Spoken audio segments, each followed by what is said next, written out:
மதுரைக்கு அருகில் திருபுவனம் என்னும் ஊரில் பூவநாதர் என்னும் திருக்கோயில் இருக்கிறது. இக்கோவிலில் கன்னிகையர் எனப்படும் ஆடல் குல பெண்கள் ஆடல் பாடல்கள் பாடி இறைவனின் புகழை பரப்பினர். அப்பெண்களில் ஒருத்தி பொன்னனையாள். அவள் ஆடல் மற்றும் பாடல்களில் சிறந்தவளாக திகழ்ந்தாள். அவள் தினமும் பூவநாதர் கோவிலுக்கு சென்று மற்ற ஆடல் மகளிருடன் இணைந்து ஆடல் மற்றும் பாடல்கள் பாடி இறைவனின் புகழை பரப்புவாள். பின்னர் தன் இல்லத்திற்கு சென்று அங்குள்ள சிவனடியார்களுக்கு அன்னதானம் செய்து எஞ்சிய உணவினை உண்பாள். இதனையே அவள் வழக்கமாக கொண்டிருந்தாள். அவளுக்கு தன் நாட்டில் இருந்த அதிபதியான இறைவனாரை பொன்னால் வடிக்க வேண்டும் என்ற விருப்பம் இருந்தது. பொன்னால் இறைவனின் திருமேனியை செய்ய வேண்டுமானால் அதற்கு நிறைய பணம் வேண்டும்.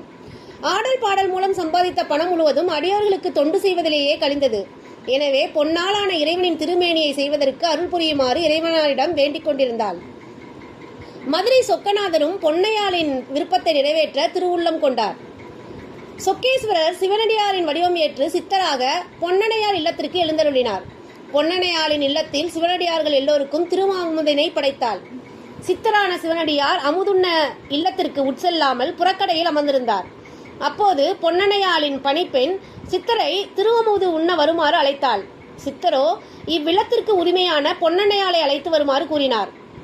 சித்தர் கூறியதை பணிப்பெண் பொன்னனையாளிடம் தெரிவித்தாள். அதனை ஏற்று பொன்னனையாளும் சித்தர் இருப்பிடத்திற்கு வந்தாள். சித்தரிடம், ஐயா, தாங்கள் விரும்பிய வண்ணம் தங்களுக்கு பணிவிடை செய்கின்றேன். தாங்கள் தயவு கூர்ந்து திருமுது உண்ண வாருங்கள் என்று கோரிக்கை வைத்தாள். சித்தரும் பொன்னையாளிடம், பெண்ணே, உன்னுடைய முகம் வாடியும் உடல் மெலிந்தும் இருப்பதற்கான காரணம் என்ன என்று கேட்டார். அதற்கு அவள், பொன்னால் ஆன இறைவனின் திருமேனியை செய்ய வேண்டும் என்று தன்னுடைய விருப்பத்தை தெரிவித்து அதனாலேயே தான் முகம் வாடி உடல் மெலிந்து இருப்பதாக கூறினாள். இதனை கேட்ட சித்தர், சரி, உன்னுடைய வீட்டில் உள்ள வெள்ளி, இரும்பு, செம்பு, வெண்கல ஈய பொருட்களை கொண்டு வா. நான் அதனை எல்லாம் பொன்னாக மாற்றி தருகின்றேன். அதனை கொண்டு நீ உன் விருப்பத்தை நிறைவேற்றிக் கொள்ளலாம் என்று கூறினார்.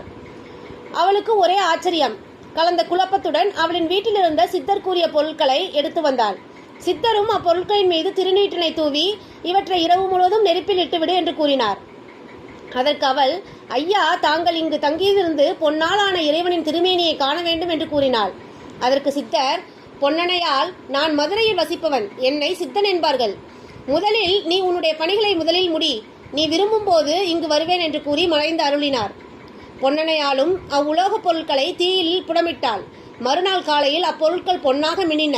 இதை கண்டதும் அவள், இச்செயலை சாதாரணமானவர்கள் செய்ய இயலாது. சிவனடியாராக வந்தவரே சொக்கநாதர் என்பதை உணர்ந்தாள். பின்னர் பொன்னாளாகிய இறைவனின் திருமேனியை உண்டாக்கினாள். அத்திருமேனியின் அழகில் சொக்கிய பொன்னனையால் திருமேனியை கிள்ளி, அழகிய பிராணனோ என்று கொஞ்சி முத்தமிட்டாள்.